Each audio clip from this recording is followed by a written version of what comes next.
This conference will now be recorded.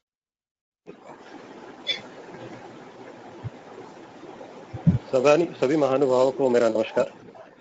क्या आपको मेरा स्क्रीन दिखाई दे रहा है सभी विषयों की? हाँ सर। ठीक है, शुरू करते हैं। जितने भी लोग आए हुए हैं सभी को नमस्ते। शुभांगी जिसने मुझे आयुर्वेद में लाया, मुझे पहले आवाज के बारे में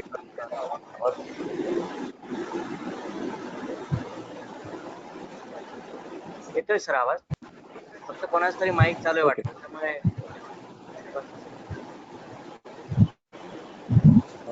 जो भी लोग सुन रहे हैं उनके वहां पर नीचे एक माइक का बटन है, उसको ऑफ करिएगा प्लीज।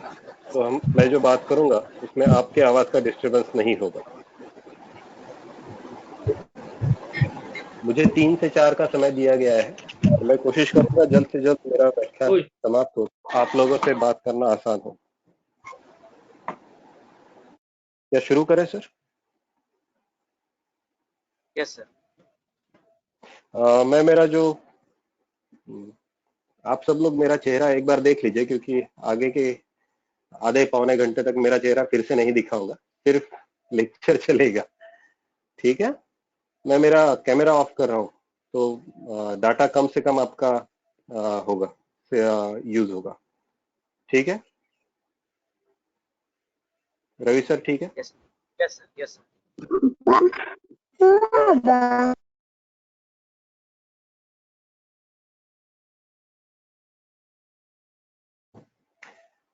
हाँ जी, शुभांगी जिसकी वजह से आयुर्वेद में आया, नाना जी जिनकी वजह से आयुर्वेद समझना शुरू किया, इन दोनों को सामने रखकर मैं मेरा आयुर्वेद के बारे में जो मैंने सीखा है उसकी कुछ बातें आपके साथ बांटना चाहता हूँ।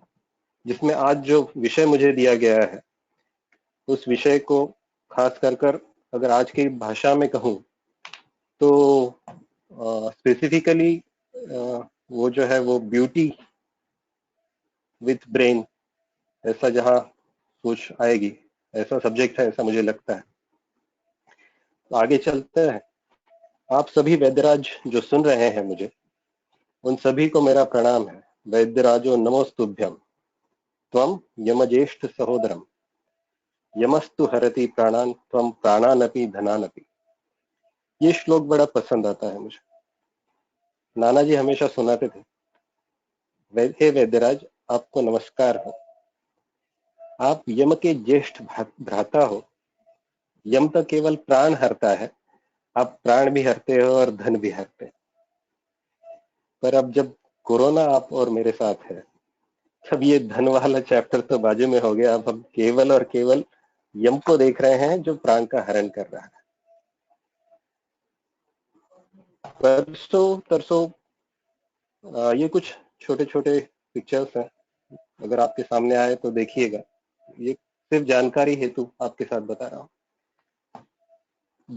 3 या 4 दिन पहले तुषार, वैद्य तुषार ने एक बात रखी थी कि सभी लोग अपना अपना मंतव्य एक दूसरे के साथ बताएं, तो समय भी आसानी से पास हो जाएगा और हम लोग अपना काम भी कर सकते हैं और ज्ञान में बढ़ोतरी होगी, ये अलग से है।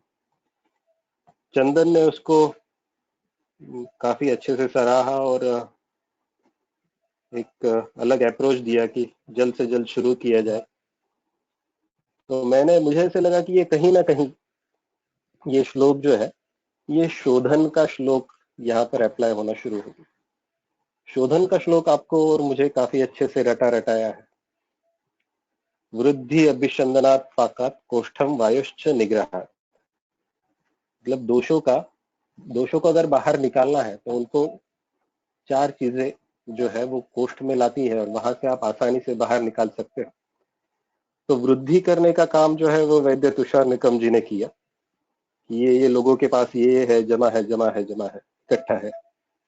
उसका अभिसंधन करना, उसको परिणमन करना और उसको उपयोग में लाने के लिए क्या कहते हैं उसे, मराठी में कहते हैं कि सुई चुभोना जो होता है, वो जो काम है वो वैद्य चेतन उमले ने किया है। और जब ये दोनों हो गया, दोषों का एक जगह पर आना और बढ़ना, उनका अभिसंधन हो गया, प्रोसेस चेंज हो गया, उसके बाद और एक जरूरी था कि कहीं ना कहीं इसका निग्रह एक जगह पर, ऐसी जगह जमा हो जहां पर ये सभी वात आए, जहां जहां शरीर में वात फैला है वो आए और आते समय सभी दोषों को साथ में लेकर आए। तो ये जो निग्रह का काम था, ये गो टू मीटिंग वाला काम वैद्य रवि भूषण ने किया। इन सब ने ये सब किया है, इसी वजह से हम लोग ऋतु शोधन के बारे में या फिर पंचकर्म के बारे में आपसे बात करने के लिए अपश्चिम सामने है। चलिए आगे चलते हैं। ये कहाँ गया? अच्छा, गो टू मीटिंग चल रहा है ना। हाँ जी।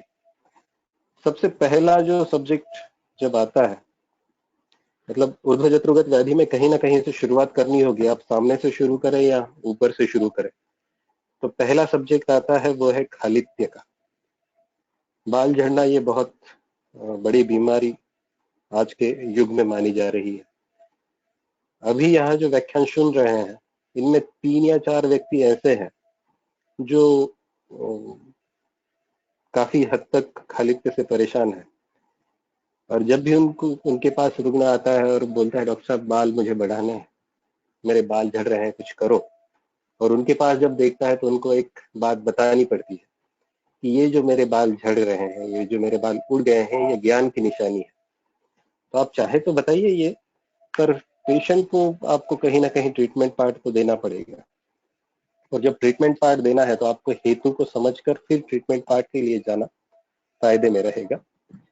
तो इसके लिए हम लोग पूछते हैं कि आप करते क्या हो, और करते क्या हो ये जब पूछा जाता है तो बहुत बार जो भी आउटसाइडर्स हैं, जो डेली बाहर घूमने के काम में जाते हैं, ऐसे लोगों में बाल झड़ने का परसेंटेज बहुत ज्यादा होता है। सुबह में स्नान कर कर जो क्लासेस के लिए भागने वाले आजकल के युवा है, जो 10th के बाद 12th के बाद बहुत सारे क्लासेस के लिए सुबह सुबह 6, 7, 8 बजे शुरू हो जाते हैं, ऐसे लोगों का जो नहाकर तुरंत बाहर निकलते हैं, ऐसे लोगों में वहां पर पहले ही बाल गीले हैं, बाहर निकलने के बाद 2 व्हीलर 4 व्हीलर चलाते हैं या साइकिल चला कर जाते हैं तो ठंड लगती है, इससे शीत गुण बढ़ता है और वात बढ़ने के बाद वहां पर रुक्षता तैयार होती है, जिससे खालित्य तैयार होता है।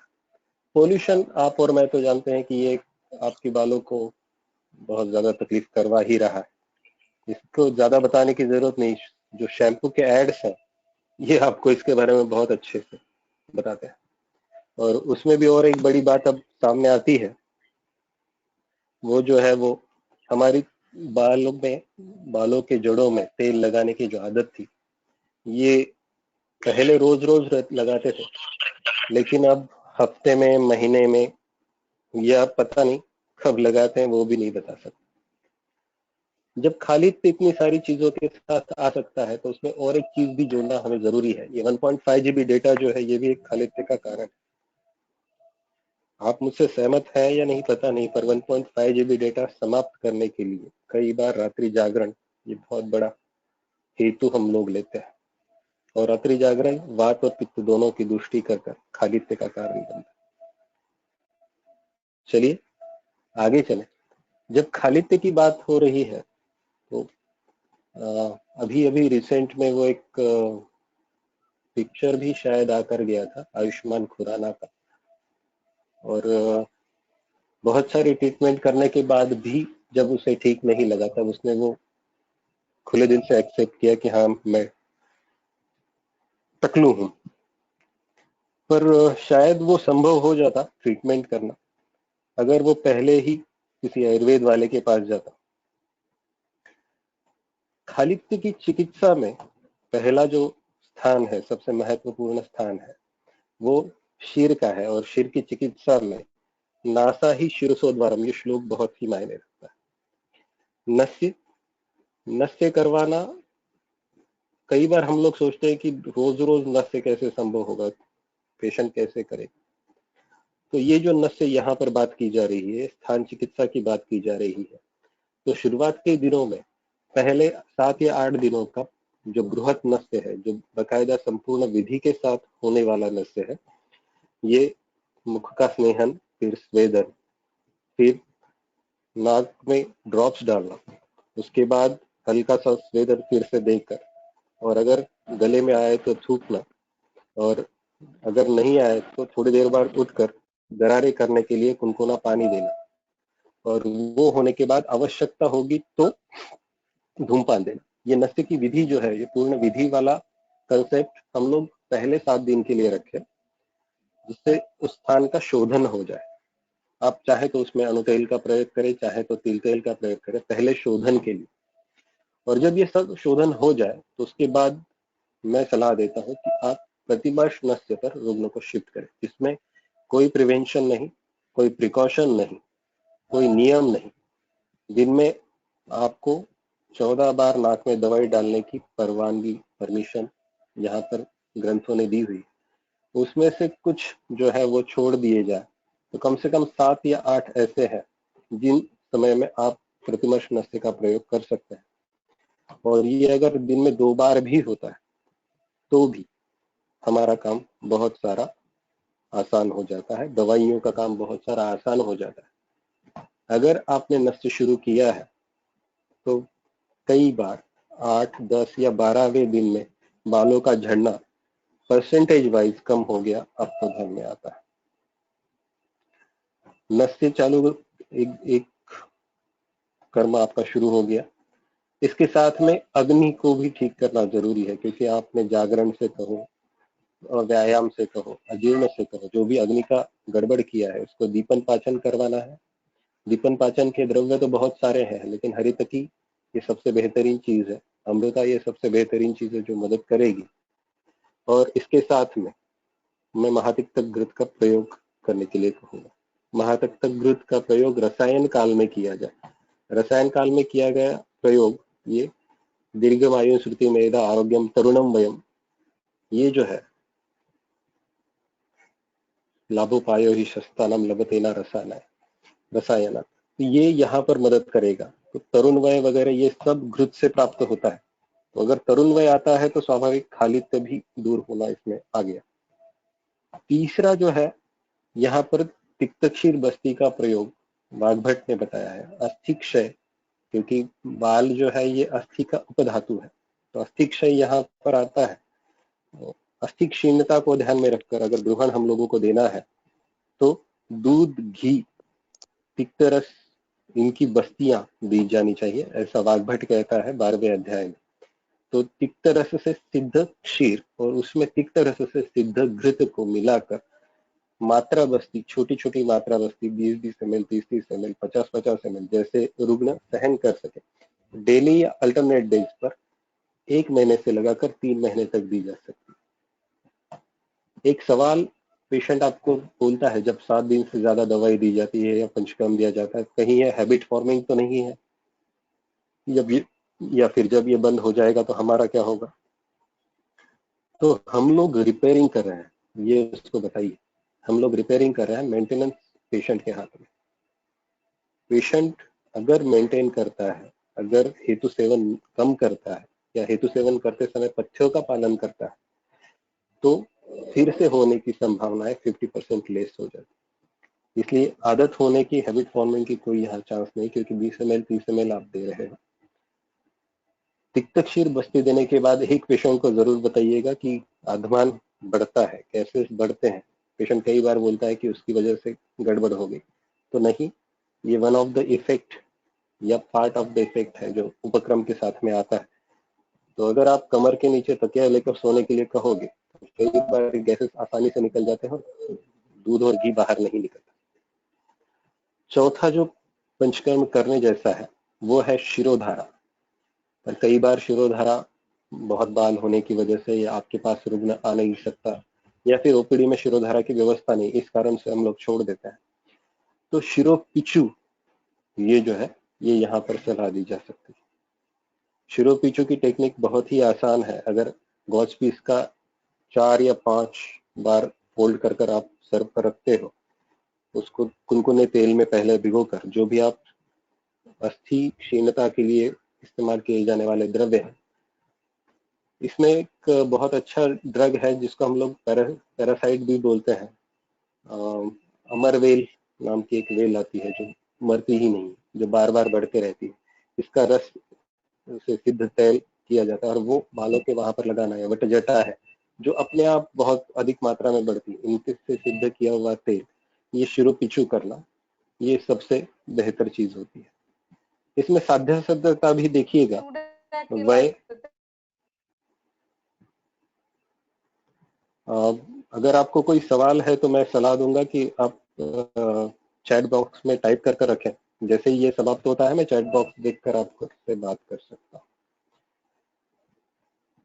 साध्य असाध्यता की बात जब की जाती है तो ऐसे में वय, कुल और कार्य इनको ध्यान में रखना जरूरी है।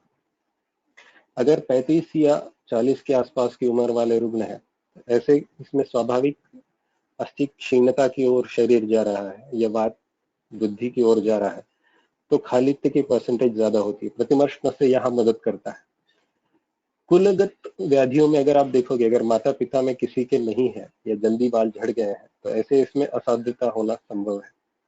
यहाँ पर विघर्षण एक चिकित्सा बोली गई है। लीच एप्लीकेशन, जलों का लगाना एक चिकित्सा की जा सकती है। प्रच्छान करना ये एक चिकित्सा वहां पर की जा सकती है।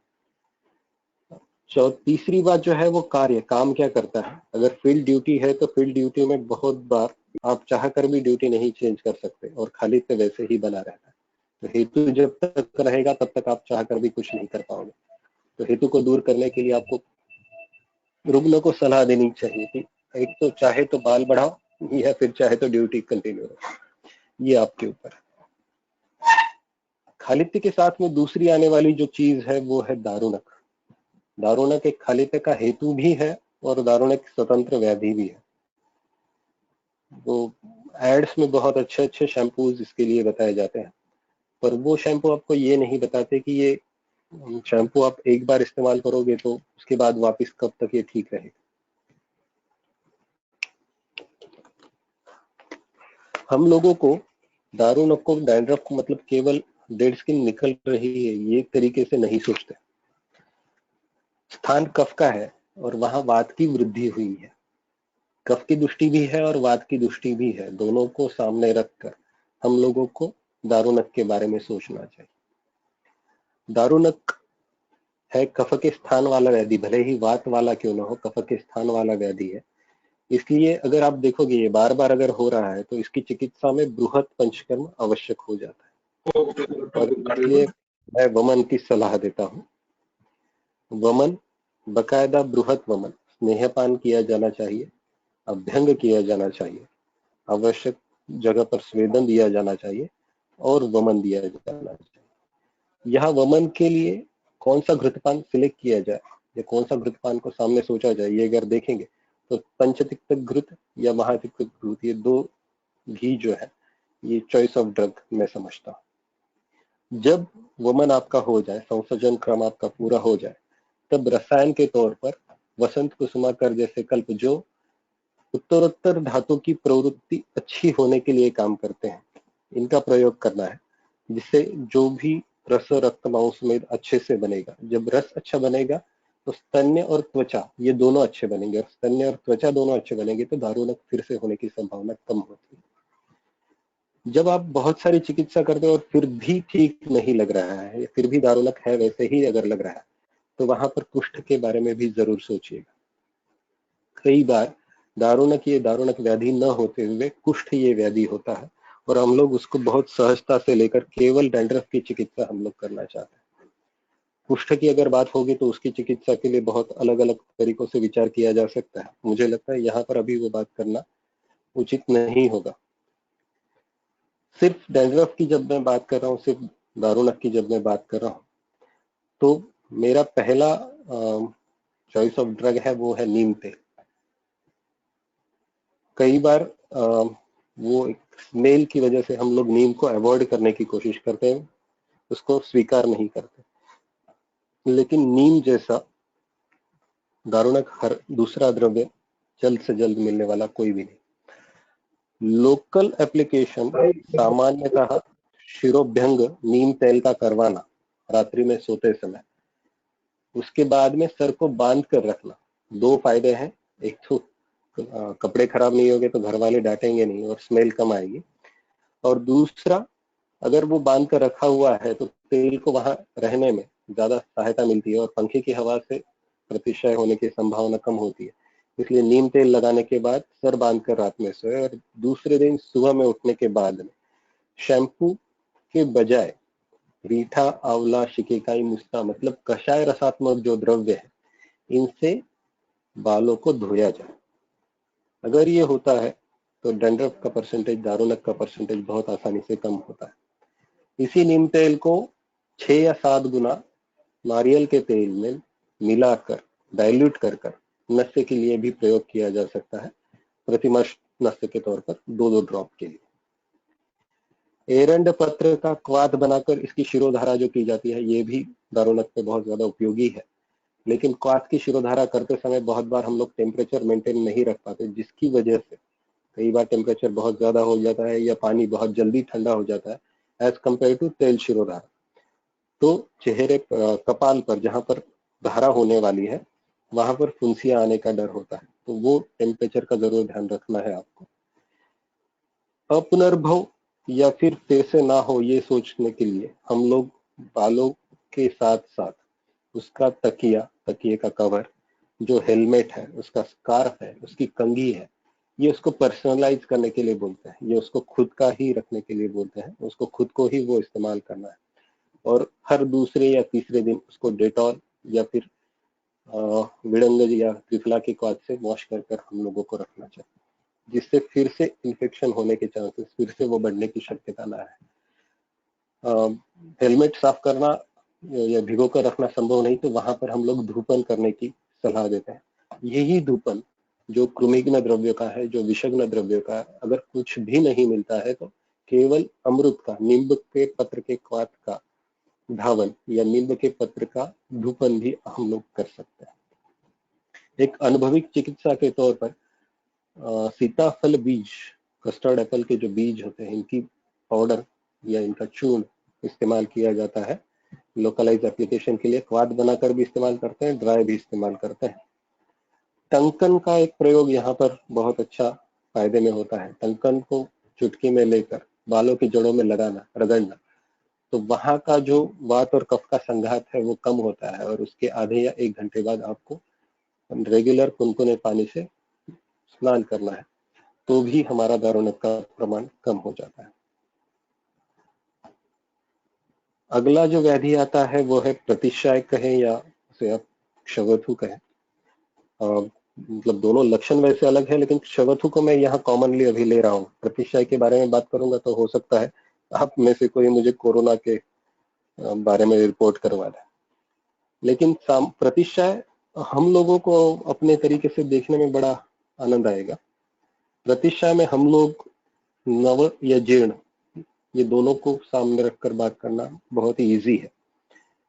नव प्रतिशाय है तो उसकी चिकित्सा अलग होगी, जीर्ण प्रतिशाय है तो चिकित्सा अलग होगी। वातज है, पित्तज है या कफज है, इसकी चिकित्सा अलग अलग होगी। एलर्जिक मैंने यहाँ लिखा है, लेकिन एलर्जिक बहुत बार वातज प्रतिशाय में ही आता है, तो हम लोग उसको वातज की तरह ही ट्रीट करते हैं। कोरोना व्याधि को डिस्क्राइब करना ये अभी शायद मेरे लिए ठीक समय नहीं होगा, इसीलिए मैं कफज प्रतिशाय को एक साइड में रखता हूँ, बाजू में रखता हूँ, और हम लोग तब तक वातज पित्तज प्रतिशाय के बारे में या जीर्ण प्रतिशाय के बारे में या नवजीर्ण प्रतिशाय के बारे में बात करें। वातज प्रतिशाय बहुत बार पेशेंट कहता है, रुग्ण कहता है कि बार बार प्रतिशाय रहता है, कम नहीं होता। तो हम लोग हेतु अगर पूछे उसको तो जागरण ये हेतु, या फिर बासी खाना ये हेतु, तला हुआ अधिक खाना ये एक हेतु हो सकता है, या फिर तला हुआ खाने के बाद या मीठा खाने के बाद, चॉकलेट खाने के बाद या फल खाने के बाद में पानी अगर पिया जाता है तो कई बार प्रतिशय होने की संभावनाएं बहुत अधिक होती है। इनमें से जागरण के कारण, प्रवास के कारण होने वाला जो प्रतिशय है ये केवल नाक में कोई भी तेल, नारियल का तेल, बला तेल, क्षीर फल, घृत, सिंपल कोई भी स्निग्ध द्रव्य डालने से कम हो जाता है। वही पित्तज प्रतिशय है जिसका एक मुख्य लक्षण है नासाना। अगर आप धूप में आतप सेवन के बाद अचानक से घर में आए और पंखे के नीचे बैठे तो नाक में गर्म हवा चलती है और कई बार प्रतिशय हुआ ऐसा प्रतीत होता है। ऐसी अवस्था में हम लोग मिश्री जल का या क्षीर का नस्य करने के लिए बोलते हैं। ये प्रतिमर्श नस्य ही होगा, 2-2 ड्रॉप वाला ही होगा। ये प्रधान चिकित्सा उस समय की प्रत्येक चिकित्सा होगी। इसके बाद में जब आप सोचोगे कि इसकी आगे की कब चिकित्सा कैसे की जाए, तो यहाँ पर भले ही शीतोपलादी में तीनों में इस्तेमाल करूं, वातज पित्तज कफज में, लेकिन वातज में इस्तेमाल करते समय मैं केवल सीतोपलादी पानी के साथ दे सकता हूँ। पित्तज में इस्तेमाल करते समय सीतोपलादी ये क्षीर के साथ दे सकता हूँ, और कफज में इस्तेमाल करते समय सीतोपलादी मधु या चाय के साथ दी जा सकती है। वैसे ही नव प्रतिष्ठाय में अगर देना है तो नव प्रतिष्ठाय में वातज समझकर हम लोग केवल पानी के साथ में या केवल सीतोपलादी भी दे सकते हैं। नव प्रतिष्ठाय का एक बहुत अच्छा एग्जाम्पल नाना जी ने बताया था। हमारे पिताजी नाना जी के साथ कहीं जा रहे थे, भोपाल से गाड़ी निकली और कुछ 4-5 घंटे में जबलपुर आने वाला था, और भोपाल से गाड़ी निकली तब उसके बाद वाले स्टेशन तक पिताजी को प्रतिष्ठाय का वेग प्रारंभ हो गया। कुछ घंटे 2 घंटे में आए इस प्रतिष्ठाय में, अब करें क्या। नाना जी साथ में थे उस समय, रायपुर किसी गुरु जी को देखने जा रहे थे। तो जैसे ही वो ध्यान में आया तो अब करे क्या, प्रवास में है, साथ में औषधियां बहुत कुछ तो नहीं है। तो नाना जी ने उस समय पर बाहर देखा, एक बाहर स्टेशन पर गाड़ी रुकी थी, वहां एक केले वाला जा रहा है। नाना जी ने 1 दर्जन केला लिया और पापा जो खुद डॉक्टर है, जनरल प्रैक्टिस करते थे, उनको बोला कि आप इसमें से जितने हो सके उतने केले खाइए।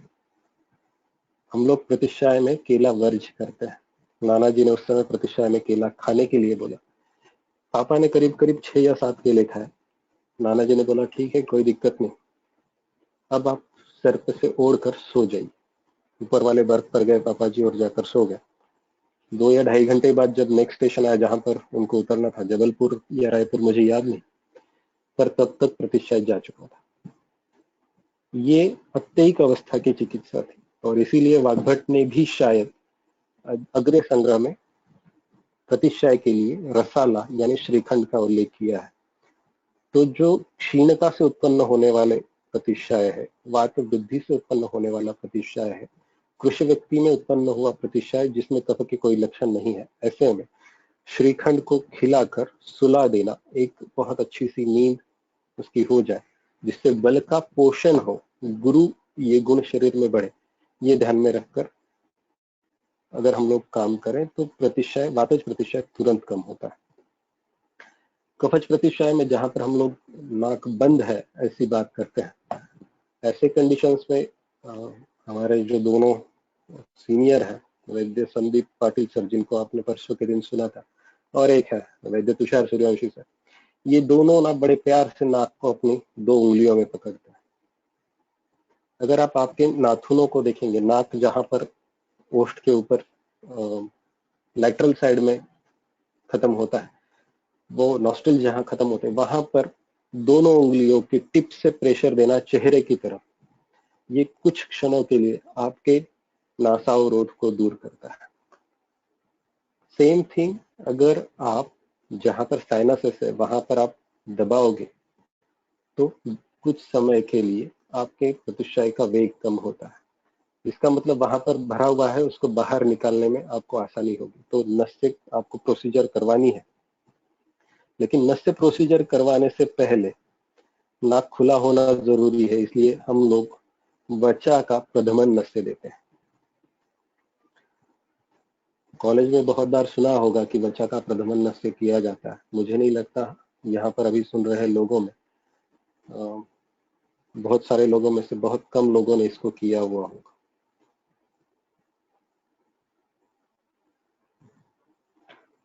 जी।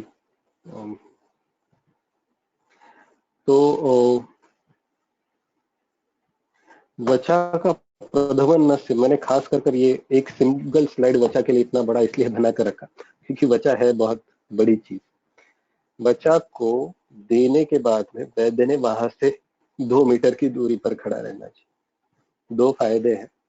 वचा देने के बाद में, वचा जब पेशेंट सूंघेगा उसके बाद में जो वेग आने वाला है वो आपके ऊपर उड़े नहीं, और दूसरा वो वचा देने के बाद जो सिर में झुंझलाहट होती है ना जाने, उसके चलते चलते कहीं पेशेंट आपको पकड़कर 1-2 रट्टे लगा। पर जैसे ही वचा नाक में जाती है, नासा का अवरोध दूर होता है, कफ का अवरोध दूर होता है, और आपको उस समय नासा मार्ग खुला मिलता है। अगर आप चाहें तो उस समय के बाद में आप नस्य की प्रक्रिया कर सकते हैं, पर नव प्रतिष्ठाय में नस्य नहीं दिया जाता, जीर्ण प्रतिष्ठाय में नस्य देते हैं। नवप्रतिष्ठाय की बात करते करते एक जरूर ध्यान में रखिए कि आप यहाँ पर नस्य की प्रोसीजर करें पर नाक में ड्रॉप ना डालें तो चलेगा। मतलब स्नेहन स्वेदन करें और पेशेंट को जाने दें, इतना उसको रिलीव करने के लिए काफी होता है। साइनस उसको रिलीव कर देता है, शिरशूल को कम कर देता है, श्वास लेने में आसानी हो जाती। और वहीं पर जीर्ण हो गया मतलब 5 दिन के बाद आप नस्य करें, चाहे जो ड्रग आपकी चॉइस का वहां पर इस्तेमाल किया जा सकता है। जब नाक ठीक हो गया तो आता है सर, क्योंकि नाक पैरेलल सर के साथ में चलेगी।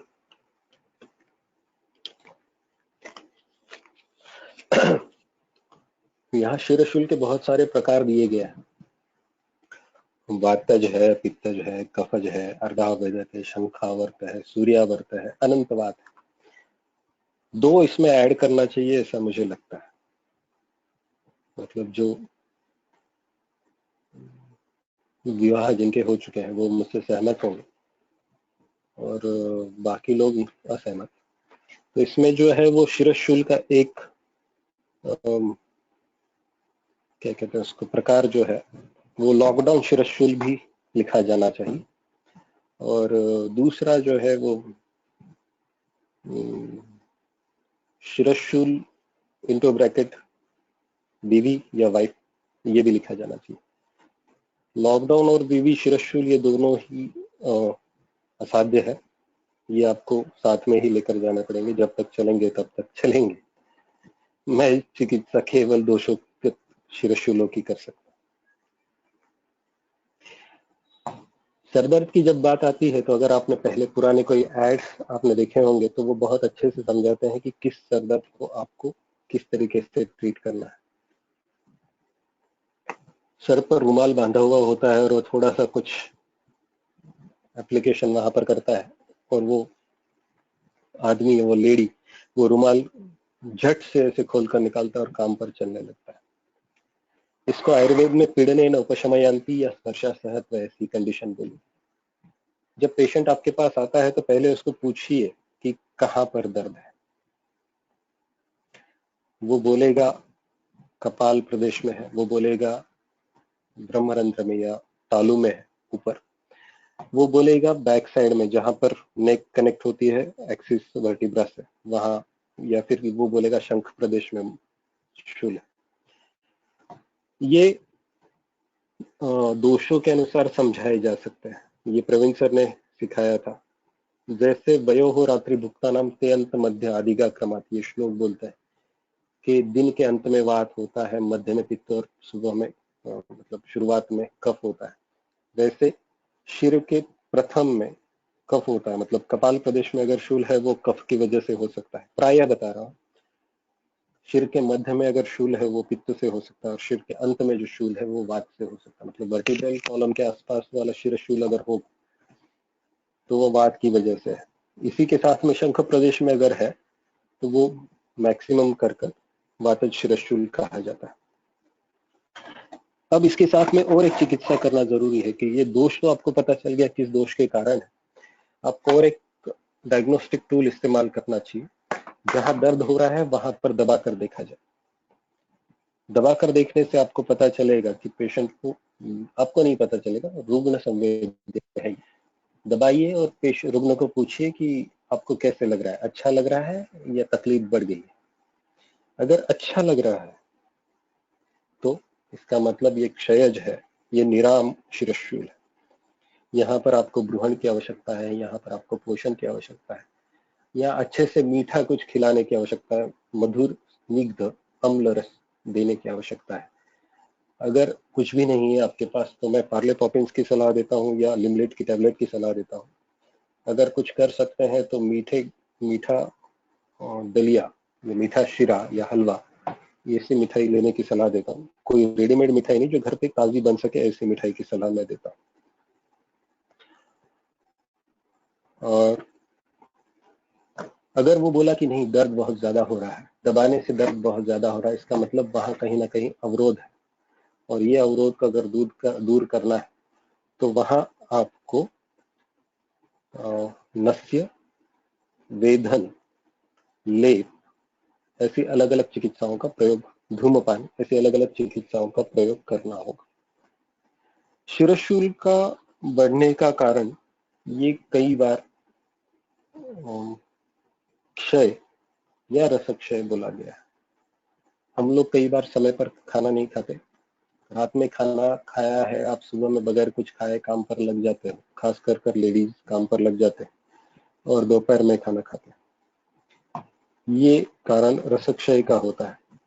इसके साथ में उपवास करते हैं, ठीक समय पर नहीं खाते और जो अनचाहा खाना है, गुरु भोजन है, वो लिया जाता है। ये भी क्षय और क्षय का कारण वहां पर हो सकता है। इसकी जब चिकित्सा आपको करनी है तो मैंने आपको पहले कहा था कि नस्य किया जाना चाहिए। यहाँ पर अगर निराम है तो स्नेहिक नस्य मदद करेगा, और अगर शाम है तो अवपीड़क नस्य यहाँ पर मदद करेगा।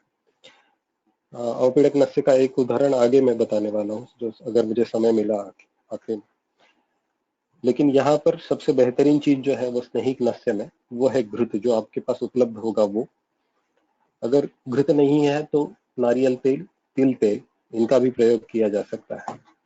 एक शिरोविरेचनीय नस्य बोला गया है, शिरोविरेचन गण का नस्य वो दिया जा सकता है। मेरे हिसाब से समय मेरे पास कम है तो यहाँ पर वो नस्य भी बता देता हूँ। हम लोग गुणाद्रक नस्य भी करते हैं जब अवरोधात्मक संप्राप्ति मुझे ध्यान में आ रही है, रुकने की वजह से संप्राप्ति ध्यान में आ रही है। इसके साथ में दोष की चिकित्सा भी जरूरी है, इसलिए मैं बस्ती की सलाह देता हूँ। अगर क्षयज शिरशूल है, क्षय के कारण शिरशूल है तो अनुवासन बस्ती, और अगर अवरोध के कारण शिरशूल है, अजीर्ण के कारण शिरशूल है, अब संतर्पण के कारण शिरशूल है तो निरूह बस्ती दिया जाना चाहिए। पित्तज शिरशूल के अगर लक्षण है तो वाग्भट, उसके साथ वैशज रत्नावली शारंगधर संहिता में केशर कुमकुम नस्य एक आया है। केशर को शर्करा में घोटकर घी में गर्म कर उसका 2-2 ड्रॉप डालना, ये पित्तज शिरशूल में और वात शिरशूल दोनों में काम करता है। अजादुग्ध का नस्य, गोघृत का नस्य, ये क्षयज शिरशूल में बहुत अच्छे से आपको रिलीफ देता है।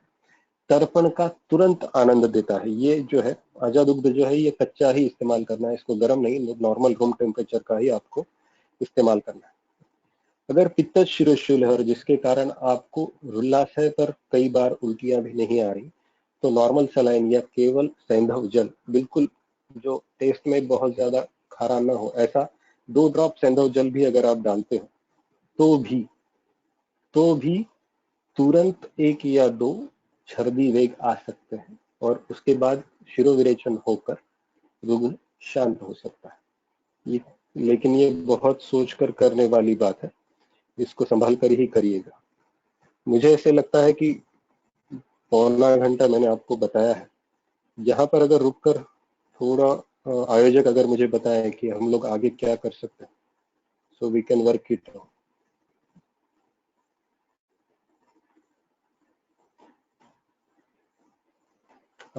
मैं आगे जा सकता हूं, लेकिन मेरे पास अभी 15 मिनट है जिसमें आपके सवालों के जवाब दिए जा सकते हैं। तो अभी यहाँ पर एक बोराटे मैडम का सवाल है, बालकों में जीर्ण प्रतिश्राय का विचार कैसे करें। बालकों में जीर्ण प्रतिश्राय के लिए सबसे अच्छा एक विचार यहाँ साथ में ही है, मैं आप लोगों के साथ बांटता हूँ। 1 मिनट दीजिएगा जरा प्लीज।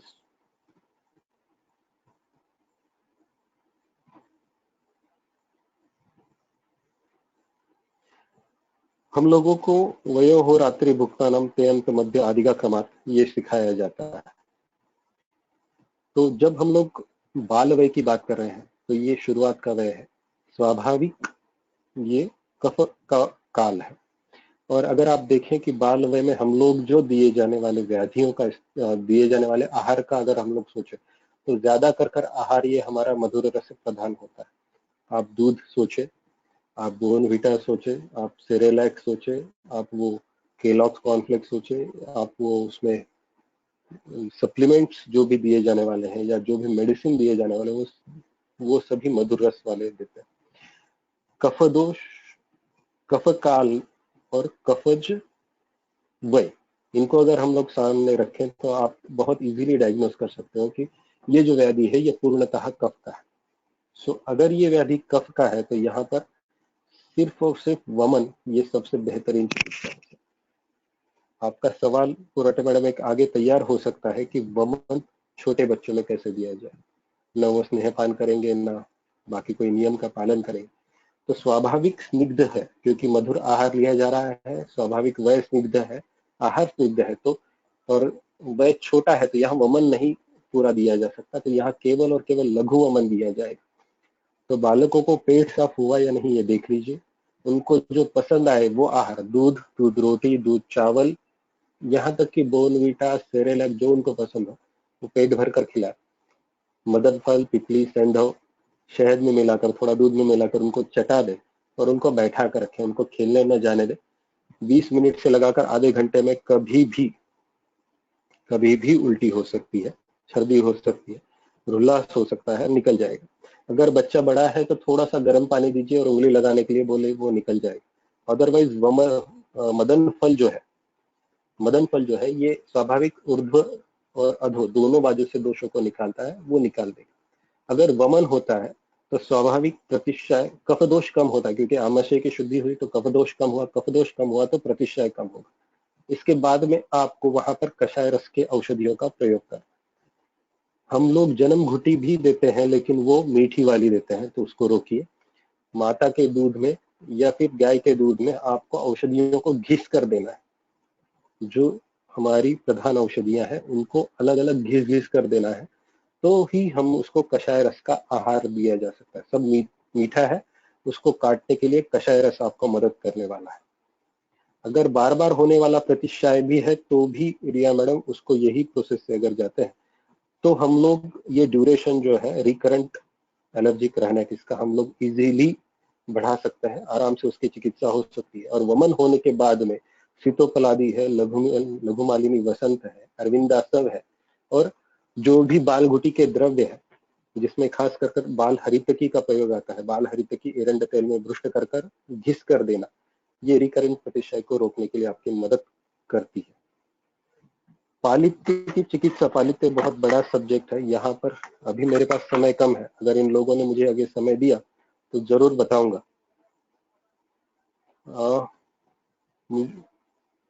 बाल अस्थमा, हेलो हाँ हाँ सर, आप आगे बता सकते हैं, पूर्ण वेळ घ्या, काही अडचण नहीं। भाई इन लोगों को भी डाटा का प्रॉब्लम आ जाएगा।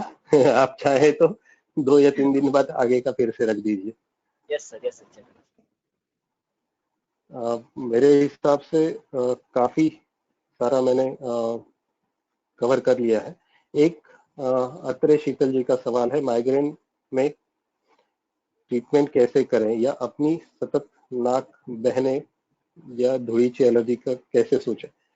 माइग्रेन को आप शिरशूल में काउंट कीजिए। मैं ट्यून करने की बात करता हूँ, सेट करने की बात करता हूँ वर्ड्स को।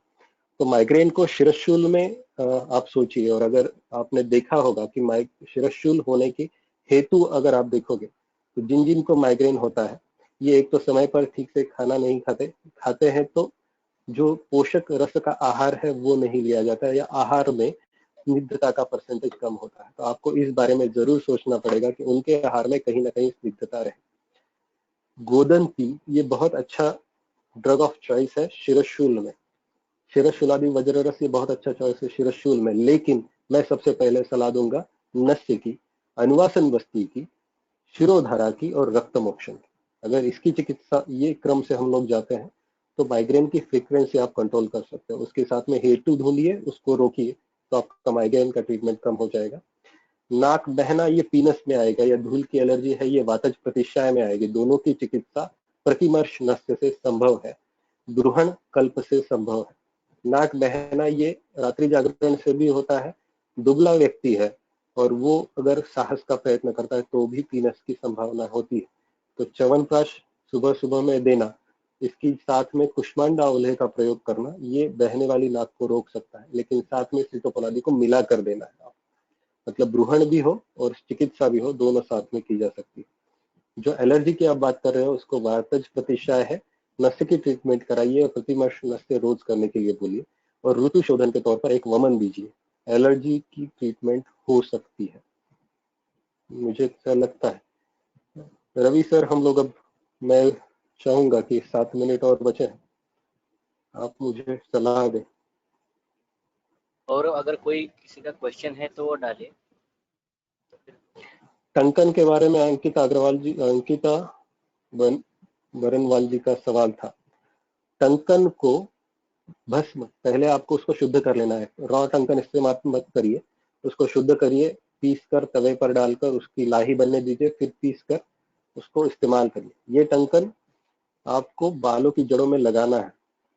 बालों की जड़ों में लगाने से वहां पर जो भी कफ का आवरण है या कफ का दोष वहां पर संचित हुआ है वो कम होने में मदद मिलेगी। और जैसे ही वो सन्निपात कम होता है, हम लोग जैसे ही बाल धोने की सलाह देंगे तो दारुणक का प्रमाण कम होता है। ये स्थानिक चिकित्सा, अभ्यंतर चिकित्सा साथ में चलने वाली।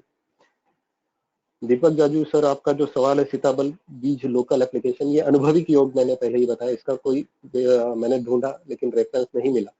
हमारे यहाँ पर दादी बताती थी तो हम लोगों ने वो प्रयोग कर कर देखा। शायद हो सकता है कि सीताफल बीज जो है वो कषाय रसात्मक है, और कषाय रसात्मक होने की वजह से कफ का जो भी वहां संगठन है वो रोक सकता है या उसको कम कर सकता है। ये एक कारण शायद हो सकता है, पर नॉट अ स्पेसिफिक सजेशन या यहाँ पर नहीं बता सकता।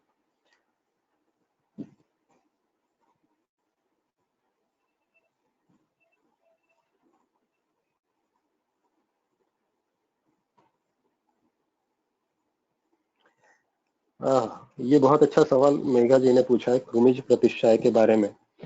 कितने दिन देना, क्या देना, ये जरा बताइए। क्रुमिज प्रतिष्ठाय अगर है तो यहाँ पर विरेचनिक नस्य का ही प्रयोग होगा।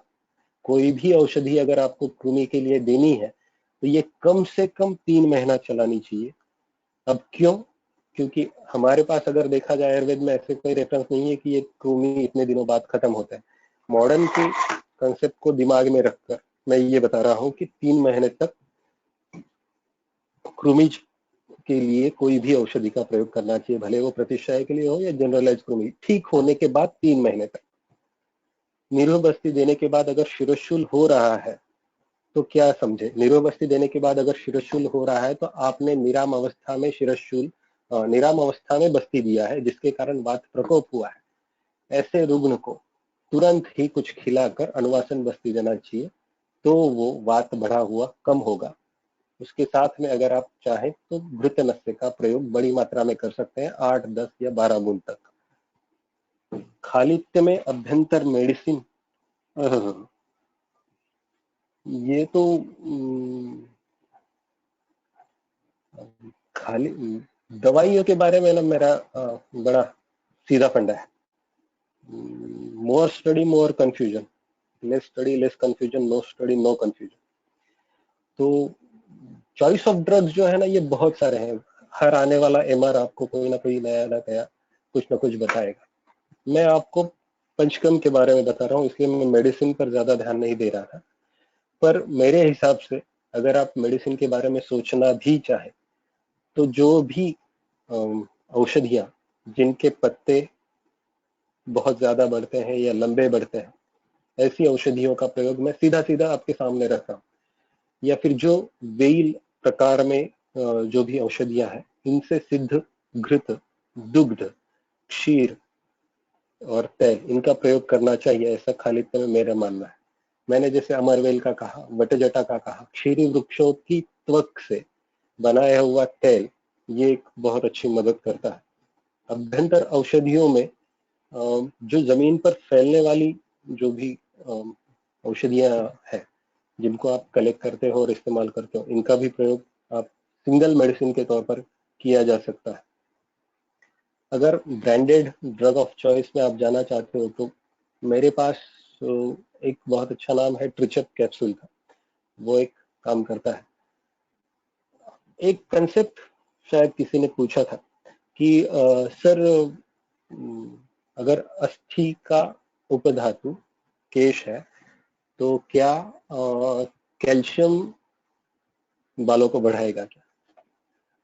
तो मैं ये सवाल आप लोगों पर छोड़ता हूँ कि कैसे हम लोग इसको कोरिलेट करें कि हमने दिया कैल्शियम और वहां पर बाल बढ़ना शुरू हो गए, या फिर हम इधर प्रवाल या ऐसे कुछ जिसको हम लोग सुधा वर्ग कहते हैं वो दे और उधर बाल बढ़े, ये जरा आप बात करें इस पर। शिरशूल में घृत बस्ती या तैल बस्ती का एक्सपीरियंस? जी, शिरशूल में तैल बस्ती का एक्सपीरियंस ज्यादा फायदेमंद है कंपेयर टू घृत बस्ती। लेकिन दोनों आपने साथ में पूछा इसलिए बताना मेरे लिए बहुत अच्छा है कि यमक स्नेह या फिर घृत दूध के साथ, जिसको तिक्त क्षीर बस्ती कहा है या जिसको ब्रूहण बस्ती के तौर पर भी इस्तेमाल किया जा सकता है, ब्रूहण या बल्य वर्ग या फिर जीवनीय वर्ग की जितनी औषधियां मिलती है वो उनको घृत में और तैल में दोनों में सिद्ध कर उसका शिरशूल में प्रयोग करना चाहिए। शिरशूल में लेप करने के लिए जातिफल ये सबसे बेहतरीन चीज है, पर बहुत ही ज्यादा स्ट्रॉन्ग है। तो हम लोग जातिफल में थोड़ा सा मुल्तानी मिट्टी मिलाकर उसका चिपकाने का परसेंटेज बढ़ाते हैं और गर्मी उसकी जो हीट है उसको कम कर प्रयोग करते हैं। लेकिन वो जैसे ही बहुत चुभने लगे, पीड़ा करने लगे, तो निकालकर नारियल का तेल लगाइएगा। अस्थि मज्जापाचक बिल्कुल खालित्य में दिया जा सकता है, बहुत मतलब उसके सिद्ध कर घृत दीजिए या उसको घी के साथ में दीजिए तो ज्यादा फायदे में करेगा। मज्जावस्थी खालित्य में प्रभु खालित्य के लिए इतना खर्चा तो कभी किया नहीं था, पर सोचा जा सकता है इस बारे में। एक पेशेंट जिसको मज्जावस्थी का प्रयोग थोड़ा अधिक मात्रा में हो गया, उसको हिरसुटिज्म के सिम्टम्स दिखे थे। ये इंडिकेट करता है कि अगर आप अधिक मात्रा में इस्तेमाल करोगे तो खालित्य के लिए काम करेगा, लेकिन वो उसके साथ में बाकी सब जगह के भी बाल बढ़ाएगा। तीव्र दंत शूल में, वाह वाह तुषार सर, ये बहुत प्यारी चीज है। देखिए हम लोग दंत शूल की जब बात करते हैं अपने सामान्य क्या कहते हैं इसके ओपीडी में, तो पहला सलाह आता है कि जाओ यार डेंटिस्ट को दिखा कर आ जाओ। लेकिन अगर पेशेंट आपके भरोसे वाला और वो आपका मान सकता है तो सबसे पहली चिकित्सा तीव्र दंत शूल में जो है वो जलों का उच्चारण है। इंस्टेंटली पेन कम होता है और इसका एक केस पेपर प्रेजेंट किया था वैद्य डॉक्टर महाजन है जामनेर में, पूना के वैद्य चंद्रशेखर महाजन है जो साने गुरुजी आरोग्य केंद्र के चीफ मेडिकल ऑफिसर है, उनके भाई और उन्होंने दोनों ने मिलकर, वो डेंटिस्ट है उनका भाई, उन्होंने ये पेपर किया था कि जहां पर पेन है, जिस दांत में दर्द है, उसके आउटर साइड पर गाल में, बाहर में, अंदर मुख में भी नहीं बता रहे, मुख में लगाने से बहुत अच्छा आराम मिलेगा पर पेशेंट कई बार डर सकता है, इसलिए बाहर की बाजू में अगर आप जलों का लगाते हो तो तीव्र दंत शूल कम होता है। That is first. सेकंड, वहां पर कृमिघ्न द्रव्यों का, विडंग का, वचा का धूपन करने से भी वो कम होता है, तीव्र शिरशूल कम होता है।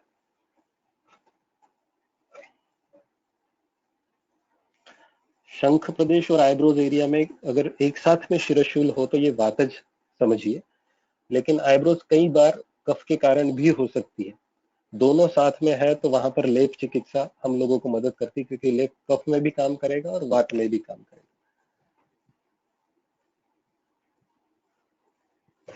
लांब आणि घन केस असतील तर टंकन धावन कर सकते हैं क्या? अमित भाई, टंकन जल का धावन कर सकते हैं लेकिन बाल रूखे होते हैं, तो अगर आपको करना ही है तो चमड़े का टोप शिरोबस्ती की जैसा आप लगाइए और उसमें अंदर टंकन मिश्रित जल भर दीजिए, तो वो वहां पर लोकलाइज रहेगा, क्योंकि हमको बालों के जड़ों पे ट्रीटमेंट करनी है, ना कि बालों, इसलिए आपको लोकलाइज वहां पर इस्तेमाल करना है।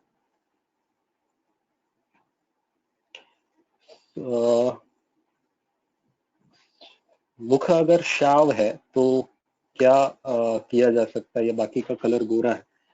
ये तो सीधी सीधी वात की दृष्टि है, क्योंकि अगर आपने वात के वृद्धि के लक्षण देखे तो कार्श्य कार्ष्ण कामित्व कंपना ऐसा लक्षण है, तो कार्श्य और कार्ष्ण्य ये दोनों जो है वो वात के ही लक्षण है। तो ऐसी कंडीशन में वहां कफ के स्थान में वात की वृद्धि हुई है, त्वचा कफ का स्थान है, शिर कफ का स्थान है, लेकिन कफ के स्थान में वात बिगड़ा है, तो यहाँ पर चॉइस ऑफ ट्रीटमेंट दो होती है, स्थान चिकित्सा वमन है और दोष चिकित्सा बस्ती है। लक्षणों को ध्यान में रखते हुए फर्स्ट चॉइस आपको आपके तरीके से सोचना है। आप बस्ती पहले कर सकते हैं या वमन भी पहले कर सकते हैं।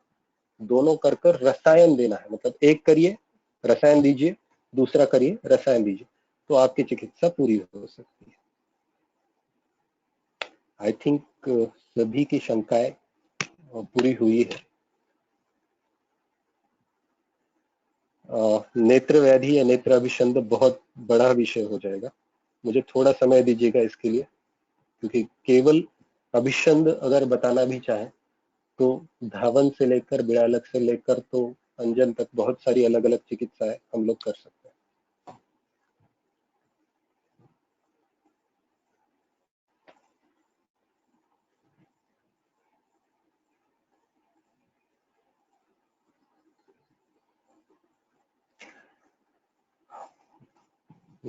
अनंतवाद के बारे में मुझे खुद पढ़ना पड़ेगा यार, पढ़ाई बहुत कम है मेरे। दूसरा लेक्चर चंदन भाई पहले सबसे पूछो, नहीं तो पता चले अगली बार एक भी आया नहीं। नहीं सर, ऐसा होगा नहीं, सब जन इंटरेस्टेड रहते हैं। तो बहुत बहुत धन्यवाद सर जी। मुश्किल सब्जेक्ट आसान तरीके से बताना ये आपकी खासियत है, जिसका अनुभव हमने आज भी किया।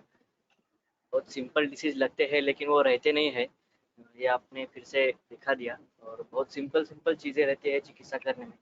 तो thank you sir for your lecture. और ऐसे ही उपस्थिति सभी जन बना के रखे। 24 तारीख को वैभव दातरांगे सर का व्याख्यान है मेडिसिन प्लांट्स के ऊपर। तो आज इतना बोल के आज का व्याख्यान समाप्त हुआ है, ये घोषित करता हूँ। Once again thank you so much अपचिन सर। रवि सर, जिनकी कुछ शंकाएं होगी अगर यहाँ पूरी नहीं हुई है तो अगर अब वो चाहे तो पर्सनली बात कर सकते हैं मुझसे, या फिर अगली बार जब भी आप मुझे अपॉर्चुनिटी देने वाले हैं तब हम लोग बात करेंगे, ठीक है? Yes sir. Okay sir, thank you so much, thank you.